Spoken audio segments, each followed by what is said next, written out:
இப்போ நிறைய பேர் ஏதாவது ஒரு ஊழியத்துக்கு கூப்பிடும்போது கூட வந்து எவ்வளோ காணிக்க கொடுப்பாங்க அப்படி கேட்டுட்டு போற. நான் வந்து ஸ்லோலி ஒரு 2011-12 போல் ஐம் கெட்டிங் இன்விடேஷன்ஸ் வெளியில் போகணுட்டு. ஸோ ஃபஸ்ட்டு டைம் இன்விடேஷன் வந்து அப்பாட்ட போகிறேன்.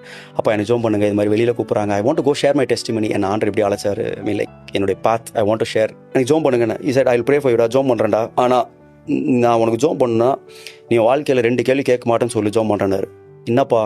ஃபஸ்ட்டு கேள்வி, உன்னை கூப்பிட்ற இடத்துல எவ்வளோ பேர் வருவான்னு கேட்கக்கூடாது.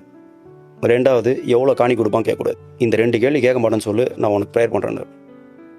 I tell you and I just want to challenge everyone here. In the 15 years, never ask those questions.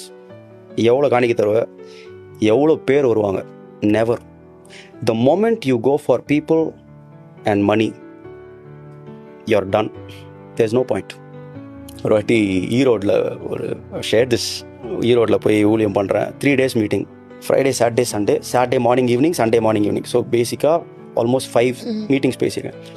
பேசி முடிச்சுட்டு coming home they gave me a cover.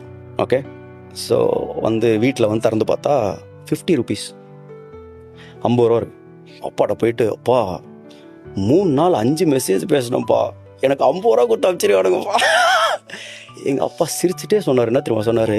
டேய், இந்த ஹோட்டலில் இந்த சர்வர் வேலை பார்ப்பானுங்கள, அவங்களுக்கெல்லாம் சாப்பிட்டு முடிச்ச பிறகு டிப்ஸ் கொடுப்பாங்கடா. சிலவன் 5 ரூபா கொடுப்பான், சிலவன் 50 ரூபா கொடுப்பான், சிலவன் 500 ரூபா கொடுப்பான், சிலவன் ஒன்றுமே கொடுக்க மாட்டான்டா.